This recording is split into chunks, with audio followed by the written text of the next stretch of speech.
اعوذ باللہ من الشیطان الرجیم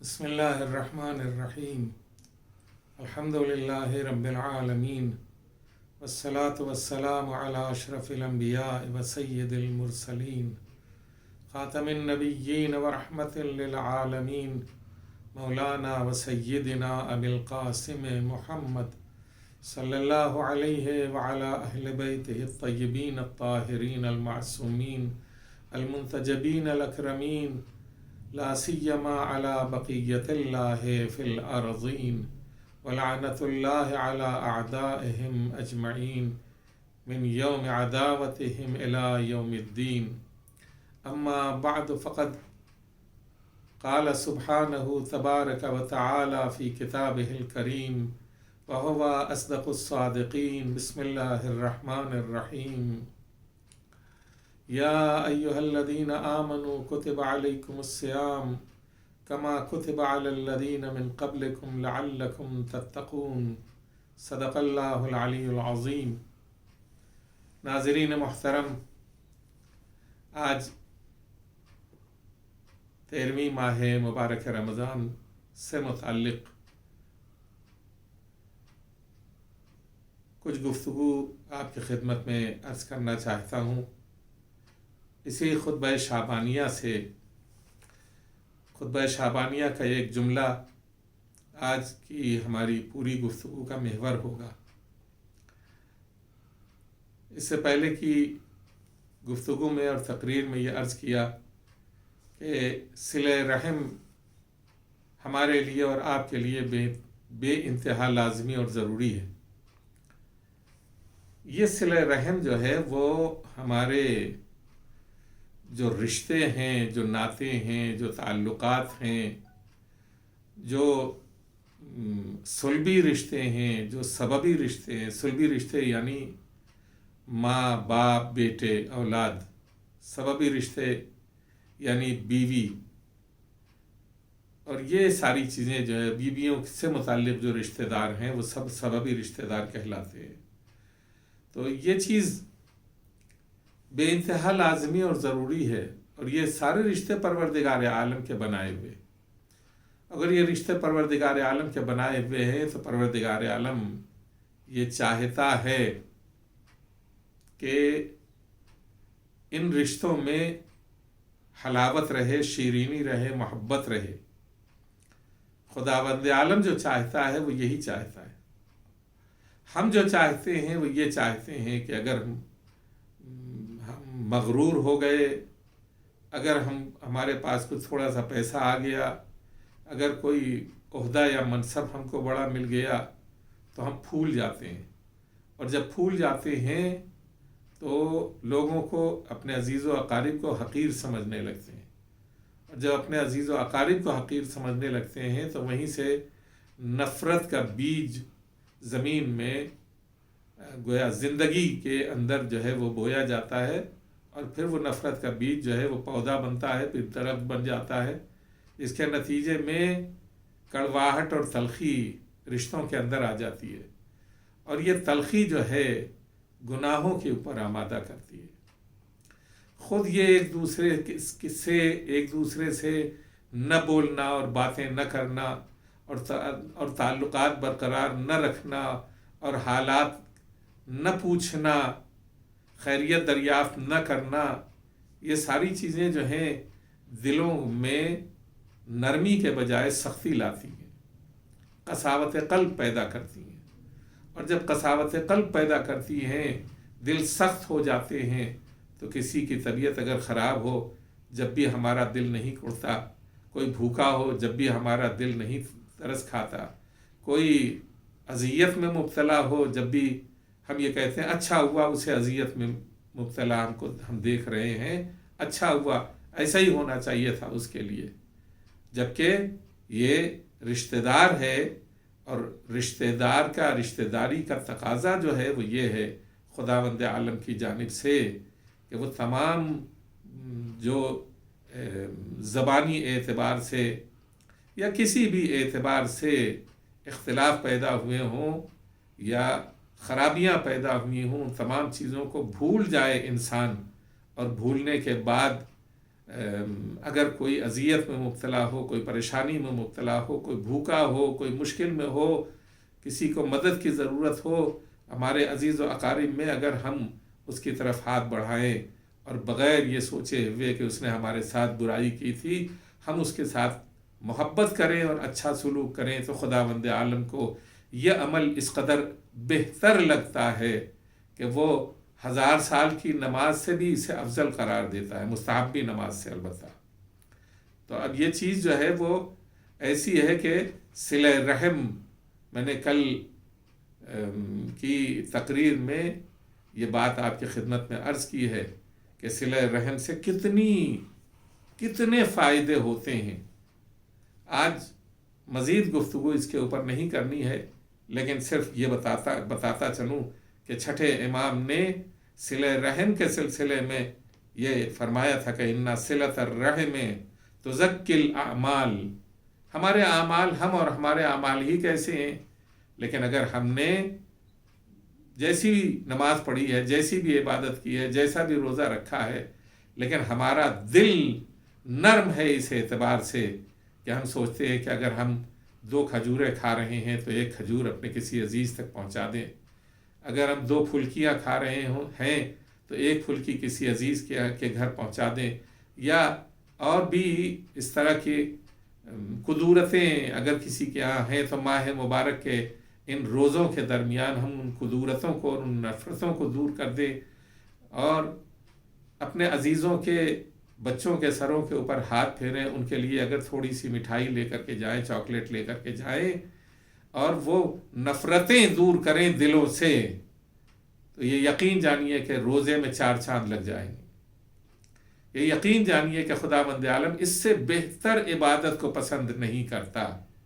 اور یہی وجہ ہے کہ میں نے گزشتہ تقریروں میں آپ کی خدمت میں یہ عرض کیا کہ یہ ایک ٹریننگ سینٹر ہے ماہ مبارک رمضان، زمانی اعتبار سے، کہ پوری دنیا کے اندر یہ ایک ٹریننگ سینٹر بنا ہوا ہے، اور اس میں جو کہا جا رہا ہے وہ یہ کہا جا رہا ہے کہ تم روزہ رکھو، اور روزہ رکھنے کے بعد یہ کہا کہ صلوا ارحامکم، اپنے عزیز و اقارب کے ساتھ اچھا سلوک کرو، واحفظوا لسانکم، اور اپنی زبانوں کو بھی کنٹرول میں رکھو۔ دیکھیں یہاں جو ہے اس جملے میں وَصِلُوا أَرْحَامَكُمْ وَاحْفَظُوا لِسَانَكُمْ أَلْسِنَتَكُمْ وَاحْفَظُوا أَلْسِنَتَكُمْ، تو یہ چیز جو ہے وہ ایک دوسرے کے لازم و ملزوم ہے۔ کبھی کبھی زبان کنٹرول میں نہ رہنے کی وجہ سے ہی انسان قطع رحم کی طرف مائل ہو جاتا ہے، یعنی قطع رحم کر لیتا ہے، تعلقات توڑ لیتا ہے۔ اگر ہم یہ کہیں وَاحْفَظُوا أَلْسِنَتَكُمْ، اپنی زبانوں کو کنٹرول میں کرو، تو بہت سی باتیں جو پھسل جاتی ہیں ہماری زبانوں سے اور لوگوں کے دلوں کے اوپر گھاؤ کرتی ہیں، عزیز و اقارب کے کو برا لگتا ہے، تو یہ چیز پیدا ہی نہ ہوگی اگر ہم اپنی زبان کو کنٹرول میں نہ کریں۔ اگر ہم اپنی زبان کو کنٹرول میں کریں تو یہ چیز پیدا ہی نہیں ہو سکتی، اور یہی وجہ ہے کہ جب زبانیں پھسلتی ہیں اور بیجا باتیں زبانوں سے نکلتی ہیں تو دلوں کے اوپر گھاؤ بنتا ہے، اور اس کے نتیجے میں بہت سی خرابیاں آتی ہیں، بہت سے تعلقات بگڑ جاتے ہیں، رشتہ داریاں ٹوٹ جاتی ہیں، حتیٰ طلاقوں کے اوپر نوبت آتی ہے، حتیٰ ماں باپ اور اولاد میں ایسے تعلقات گویا ایسے ٹوٹ جاتے ہیں کہ برسوں اور مدتوں ماں باپ اپنی اولاد سے نہیں ملتے، اور اولاد اپنے ماں باپ سے، والدین سے نہیں ملتے، بھائی بہن سے نہیں ملتا، بہن بھائی سے نہیں ملتی۔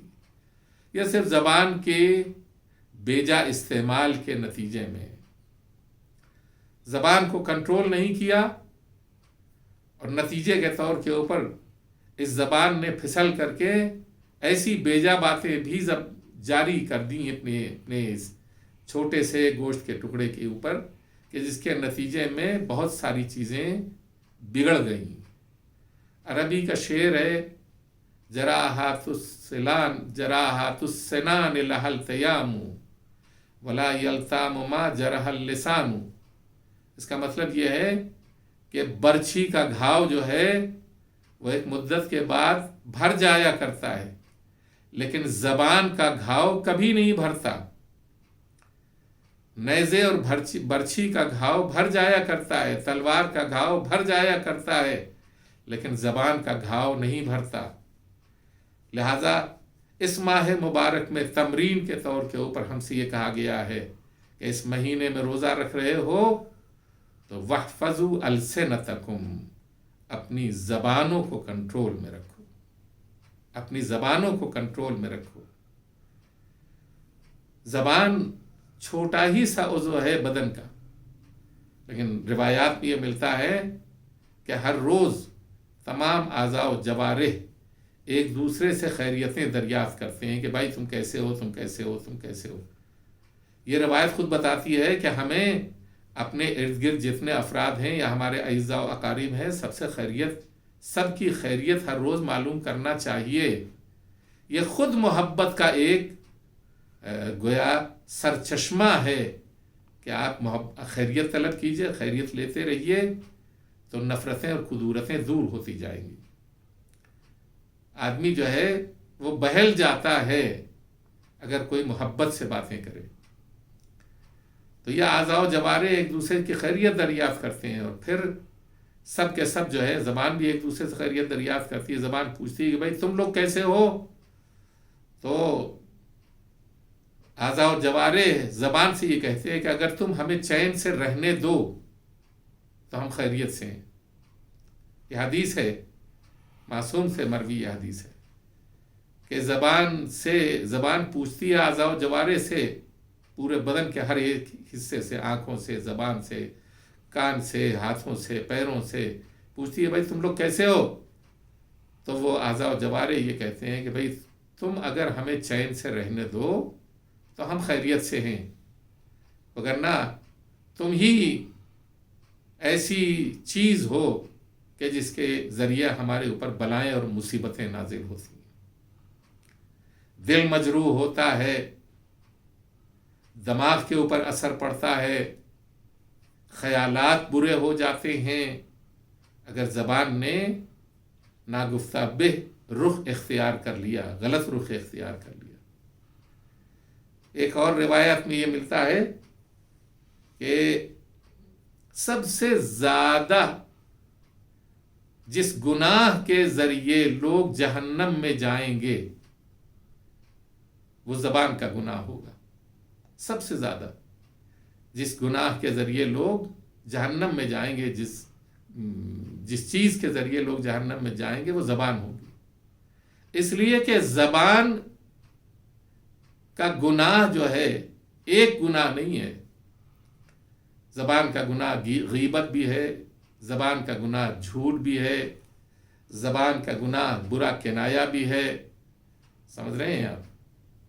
بہت سے ایسے گناہ ہیں کہ جن کو آپ خود بھی شمار کر سکتے ہیں کہ یہ زبان اس طرح کے گناہ کرتی ہے۔ چغلی ہے، سمجھ رہے ہیں آپ؟ یہ سارے گناہ اس طرح کے ہیں کہ جو انسان کو سب سے زیادہ جہنم میں ڈھکیلنے والے ہیں۔ وجہ کیا ہے؟ اس کے اوپر غور کیجئے تو آپ کو اندازہ ہوگا کہ دوسرے اعضاء و جوارح سے ہونے والے گناہ کے لیے موقع کی ضرورت ہوتی ہے، وقت کی ضرورت ہوتی ہے، مکان کی ضرورت ہوتی ہے، فرصت کی ضرورت ہوتی ہے۔ اکثر ایسے گناہ ہیں جو تنہائی میں کیا جاتے ہیں، اکثر ایسے گناہ ہیں کہ جو موقع کی تلاش کی جاتی ہے کہ فلاں موقع کے اوپر ہی ممکن ہے یہ گناہ کرنا، لیکن زبان کے گناہ کے لیے نہ کسی جگہ کی ضرورت ہے، نہ کسی زمانے کی ضرورت ہے۔ ہر وقت صبح سے لے کر کے رات تک، رات سے لے کر کے صبح تک، سمجھ رہے ہیں آپ؟ کبھی بھی کسی بھی جگہ، کوئی ضروری نہیں کہ گھر میں ہو یا گھر کے باہر ہو، کسی بھی جگہ، حتیٰ مجلسوں میں بیٹھے ہوئے وہاں پر بھی خواتین کا بہترین مشغلہ جو ہوتا ہے وہ یہ ہوتا ہے کہ وہ ایک دوسرے کی غیبتیں کرتی رہتی ہیں۔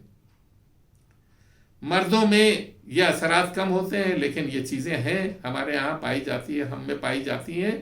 یہ گناہ جو زبان کے ہیں ان کے لیے کسی زمانے اور کسی مکان کی قید نہیں ہے کہ فلاں جگہ ہوگا تو گناہ ہوگا، اور فلاں جگہ ہوگا اور فلاں وقت کے اوپر ہوگا تو گناہ ہوگا، فلاں وقت کے اوپر ہوگا تو گناہ نہیں ہوگا۔ نہیں، ہر وقت زبان کا گناہ جو ہے ہر وقت اور ہر جگہ ممکن ہے۔ تو سب سے زیادہ گناہ زبان کے ذریعے ہوتا ہے، اور جب سب سے زیادہ گناہ زبان کے ذریعے ہوتا ہے تو سب سے زیادہ جہنمی زبان کے گناہ والے ہیں۔ خداوند عالم ہمیں محفوظ رکھے۔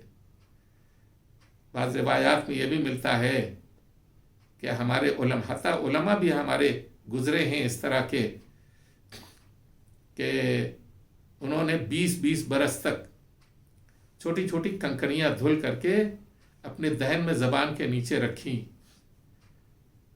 20 برس تک، تاکہ کم سے کم بول سکیں۔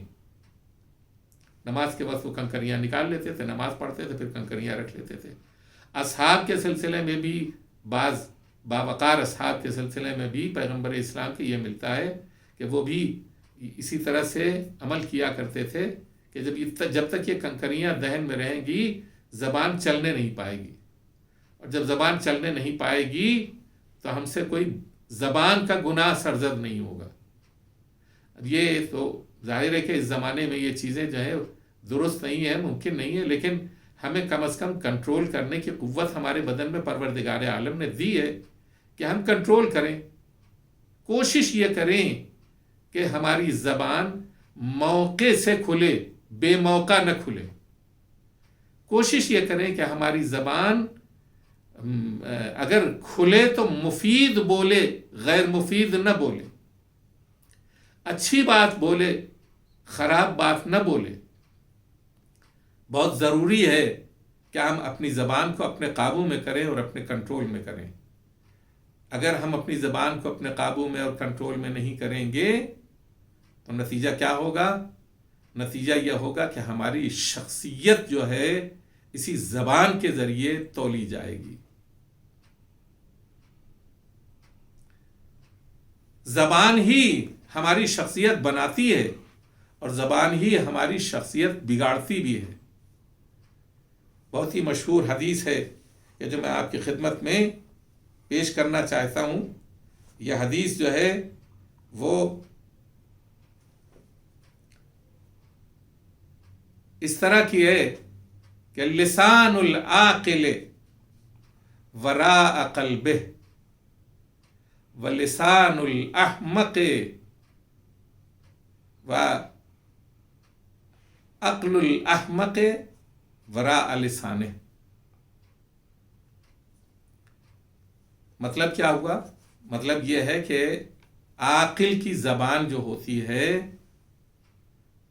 لسان العاقل وراء عقل، پہلے وہ عقل سے سوچتا ہے، عقل مند، اس کے بعد بولتا ہے،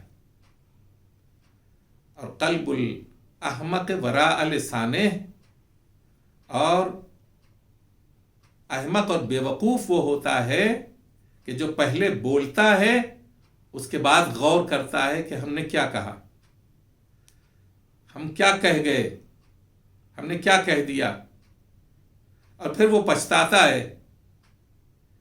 تو احمق جو ہے وہ اپنی زبان کے اوپر قابو نہیں رکھتا، عقل مند وہی ہے جو اپنی زبان کے اوپر قابو رکھتا ہے۔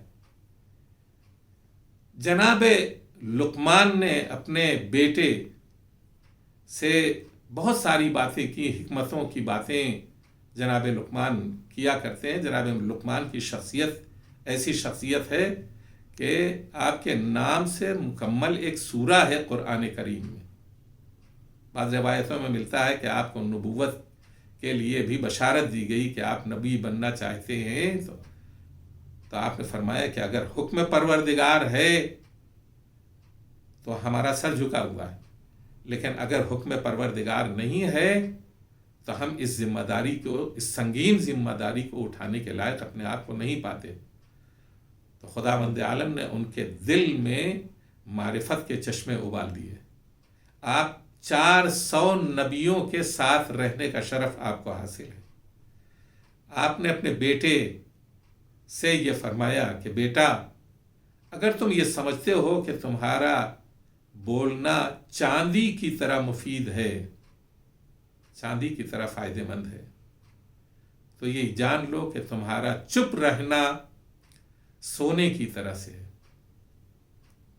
اب ظاہر ہے کہ چاندی اور سونے کا جو فرق ہمارے درمیان اور ہماری نگاہوں میں ہے، جناب لقمان اپنے بیٹے سے یہی کہہ رہے ہیں کہ اگر تم مفید بات بھی کہہ رہے ہو اور اس کے باوجود خاموشی اختیار کرتے ہو تو خداوند عالم تمہارے اندر معرفت کے چشمے ابالے گا اور تمہیں اور علم حاصل ہوگا۔ جناب داؤد کے پاس پہنچے جناب لقمان، اور جناب لقمان یہ کہتے ہیں کہ میں نے دیکھا کہ جناب داؤد لوہے کو اپنی انگلیوں سے، اپنے ہاتھوں سے نرم کر کے زرہ بنا رہے ہیں۔ میں نے بار بار یہ سوچا کہ میں ان سے پوچھوں کہ آپ یہ کیا بنا رہے ہیں، اس لیے کہ میں نے پہلی بار دیکھا تھا، لیکن میں نے اپنی زبان کو کنٹرول میں رکھا۔ کچھ دیر کے بعد جب وہ زرہ بن گئی تو جناب داؤد نے اسے پہنا، اور پہننے کے بعد یہ دیکھا کہ وہ زرہ کچھ بڑی ہو گئی ہے، تو اپنے دونوں ہاتھوں سے اس زرہ کو زور لگا کر کے اس زرہ کو توڑ دیا نیچے سے تاکہ وہ برابر ہو جائے۔ اس کے بعد جب یہ برابر ہو گئی تو جناب داؤد نے کہا یہ زرہ چونکہ بڑی ہو گئی تھی لہٰذا میں نے اسے ہموار کر دیا ہے۔ جناب لقمان نے خدا کا شکر ادا کیا کہ الحمدللہ مجھے اس کے نام کا علم بغیر پوچھے ہو گیا۔ یہ محاسن ہیں زبان کے کہ اگر زبان اپنے کنٹرول میں کی جائے تو اس کی حکمتیں اور اس کی دانائیاں خداوند عالم ہمارے اوپر طاری کرتا ہے۔ مومن کی شان کیا ہے؟ مومن کے سلسلے میں یہ کہا جاتا ہے کہ مومن کا وقت جو ہے وہ فالتو ہے ہی نہیں۔ حدیث ہے، مومن کا وقت فالتو نہیں ہے۔ ہمارا اور آپ کا وقت جو ہے وہ فالتو ہے۔ بہت سارے کام ہیں، ماہ مبارک رمضان میں بھائی کچھ نہیں سمجھ میں آ رہا ہے، چلو کیرم کھیلتے ہیں، لوڈو کھیلتے ہیں، یہ کرتے ہیں، وہ کرتے ہیں، فلاں کتاب پڑھتے ہیں، فلاں چیز دیکھ لیتے ہیں۔ ہم اور آپ یہی کرتے ہیں، لیکن مومن جو ہے وہ اس کی شان کچھ اور ہوتی ہے۔ المؤمن مشغول مشغول وقتہ شکور صبور مغمور بفکرتہ۔ مومن کا وقت جو ہے وہ مشغول ہے، مومن اپنے وقت میں اس طرح مشغول ہے کہ وہ یا شکر گزار ہوتا رہتا ہے، اللہ کی نعمتوں کو یاد کرتا رہتا ہے، اور اللہ کی نعمتیں جو اس کے شامل حال ہوتی ہیں ان کا شکر ادا کیا کرتا ہے، یا دنیا میں اس کے اوپر پڑنے والی مشکلوں اور مصیبتوں کے اوپر وہ صبر کرتا رہتا ہے، اور یا پھر خدا کی حکمت و دانائی کے بارے میں غور و فکر کرتا رہتا ہے، لہذا وہ مشغول ہے، مستقل، اس کا وقت بھرا ہوا ہے، اور وہ کوئی کام تیسرا نہیں کرتا۔ ہمیں غور کرنا چاہیے کہ انسان کتنا عالی ہے، خداوند عالم نے اسے افضل مخلوق بنایا ہے۔ سجدوں کو کہا کہ اس کے آگے جھک جاؤ اور سجدہ کرو۔ کیوں؟ اس لیے کہ یہ انسان اس اعلیٰ ترین درجے کے اوپر فائز ہے کہ جب وہ بولتا ہے اور بامعرفت بولتا ہے تو سب سے پہلا کلام اس کا ہوتا ہے لا الہ الا اللہ محمد الرسول اللہ علی ولی اللہ۔ سمجھ رہے ہیں آپ؟ یہ کلام ہے، کہاں سے نکل رہا؟ زبان سے نکل رہا ہے۔ اس سے بہتر کلام کا کوئی تصور کیا جا سکتا ہے؟ من قال لا الہ الا اللہ وجبت لہ الجنہ۔ جو لا الہ الا اللہ کہتا ہے، اپنی زبان کے اوپر جاری کرتا ہے، اس کے اوپر جنت واجب ہے۔ یہ تمام کتابوں میں مندرج ہے یہ حدیث۔ تو اب یہ سوچئے، ایک منزل وہ بھی ہے کہ جہاں پروردگار عالم، جسے قیامت کا دن کہتے ہیں، الیوم نختم علی افواہہم وتکلمنا ایدیہم وتشہد ارجلہم بما کانوا یکسبون، ایک دن وہ آئے گا جب زبان بند کر دی جائے گی، اور ہاتھ اور پاؤں اور اعضاء اور جوارح تکلم کریں گے۔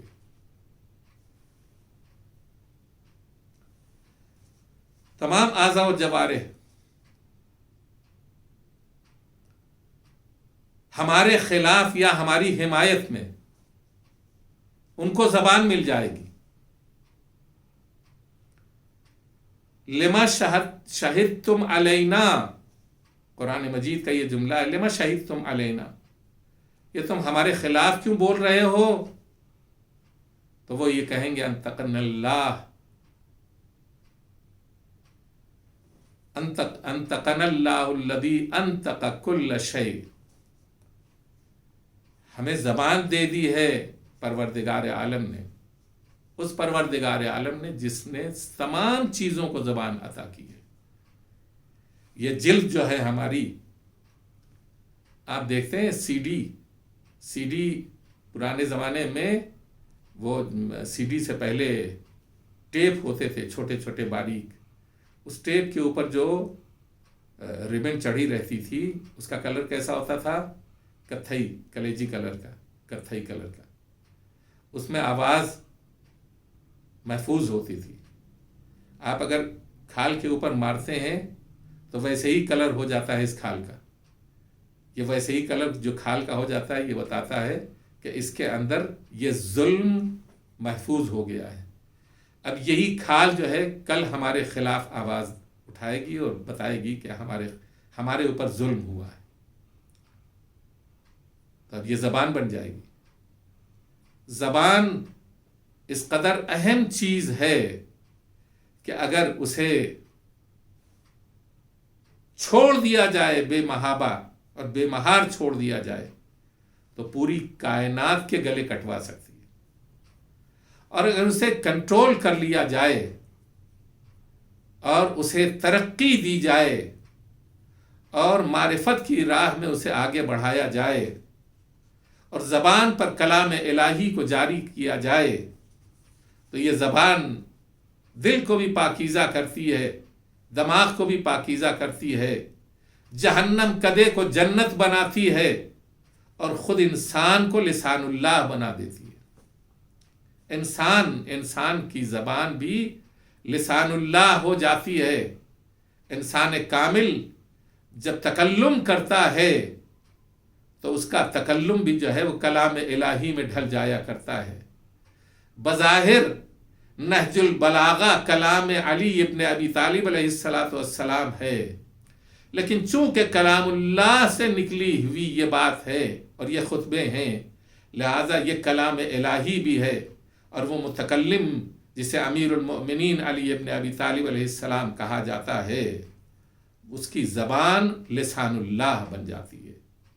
یہ چیزیں غور کرنے کی ہیں، یہ چیزیں سمجھنے کی ہیں کہ اگر مومن اپنی زبان کو کنٹرول کرتا رہے اور ہمیشہ اچھی باتیں اپنی زبان سے جاری کرے تو یقین جانیے دل و دماغ، روح اور جسم سب کے سب جو ہے طاہر، مطہر، پاک و پاکیزہ ہو جائیں گے۔ ہم سے ماہ مبارک رمضان میں پیغمبر اکرم صلی اللہ علیہ وآلہ وسلم نے ان دونوں جملوں کو اکٹھا بیان کیا ہے، اور وہ کیا ہے؟ صلوا ارحامکم واحفظوا السنتکم، صلہ رحم کرو، لوگوں کے ساتھ حسن سلوک کرو، اور اپنی زبانوں کو کنٹرول میں رکھو۔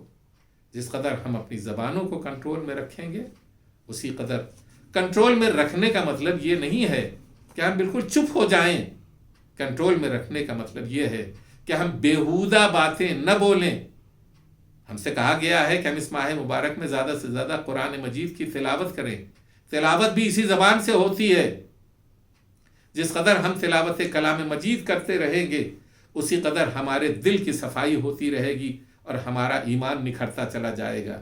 یہ زبان کا تکلم ہی تو ہے جو کلام الہی دہرا رہا ہے، یہ زبان کا تکلم ہی تو ہے جو دعائیں پڑھ رہا ہے، یہ زبان کا تکلم ہی تو ہے کہ جو دعائے افتتاح مغربین کے بعد پڑھ رہا ہے، اور آج کل کے ایام یعنی 13، 14 اور 15 تاریخ کے ایام دعائے مجیر کے پڑھنے کے ہیں۔ زبان ہی تو ہے جو دعائے مجیر کہہ رہی ہے، خلصنا من النار یا رب۔ یہ دعا ہی تو ہے، یہ کہ ہم زبان کے اوپر جاری کرتے ہیں جوشن کبیر اور جوشن صغیر اور دعائے کمیل اور دعائے مشلول اور مختلف دعائیں کہ جو ہماری زبانوں کے اوپر جاری ہوتی ہیں، یہ کلام الہی کی عظمت کی بنیاد کے اوپر ہمارے ظاہر اور باطن کو نکھارنے کے لیے ہے۔ یہ ہے تکلم اور یہ ہے زبان کا کنٹرول کرنا۔ زبان خدا کے لیے چلے تو کنٹرول میں ہے، اور اگر ہمارے ذاتی فائدوں کے لیے چلے تو کنٹرول میں نہیں ہے۔ آج کی گفتگو یہیں پر تمام ہوتی ہے اور ہماری بحث رہ جاتی ہے۔ یہ زبان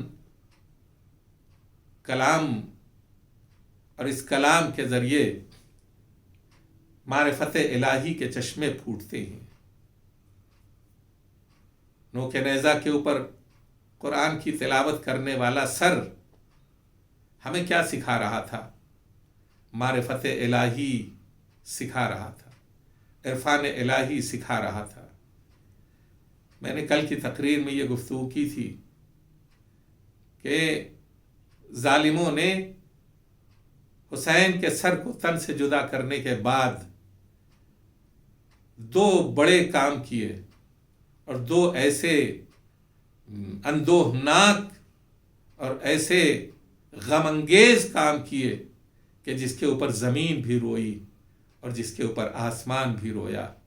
ایک طرف حسین کا سر تن سے جدا کیا گیا اور نوک نیزہ کے اوپر بلند کیا گیا، اور دوسری طرف خیموں میں آگ لگا دی گئی۔ بیبیاں جلتے ہوئے خیموں سے نکلنے کے بعد وا محمدا وا علیہ وا حسینہ وا عباسہ کے نعرے لگاتی ہوئی میدان میں جمع ہو رہی تھیں، اور نیزہ بردار نیزوں کی انیوں سے بیبیوں کی چادریں چھینتے جا رہے تھے۔ ایسے موقع کے اوپر عجب نہیں کہ ثانیہ زہرا نے ترائی کر رخ کیا ہوگا اور آواز دی ہوگی، اے نہر فرات پر سونے والے میرے غیرت دار بھائی عباس، دیکھو نرغے میں تمہاری بہن زینب کس طرح بے مخنو چادر کھڑی ہے، مدینے سے بڑے اہتمام سے لائے تھے، لیکن آج تمہاری بہن بے چادر کھڑی ہوئی ہے۔ اور دوسرا ظلم یہ کیا کہ ابھی خیمے جل رہے تھے، بیبیاں بے ردا ہو رہی تھیں کہ جناب فضہ نے آ کے کہا بی بی غضب ہو گیا۔ کہا اس سے بڑا کیا غضب ہوگا، میرا ماجایا قتل کر ڈالا گیا، میں بے چادر ہو گئی۔ کہا بی بی ارے گھوڑوں کی نال بندی کی جا رہی ہے، آپ کے بھائی کی لاش کو پامال کرنے کا حکم دیا گیا ہے۔ ایک مرتبہ زینب پھر مقتل میں پہنچی، فریاد کرتی رہی، اے ظالموں یہ نواز رسول ہے، لیکن ادھر کے گھوڑے ادھر اور ادھر کے گھوڑے ادھر ہو گئے۔ زینب زمین پر گر کر پچھاڑے کھانے لگی، فریاد کرنے لگی، وا محمدا وا علیہ وسیعلم الذین ظلموا ای منقلب ینقلبون۔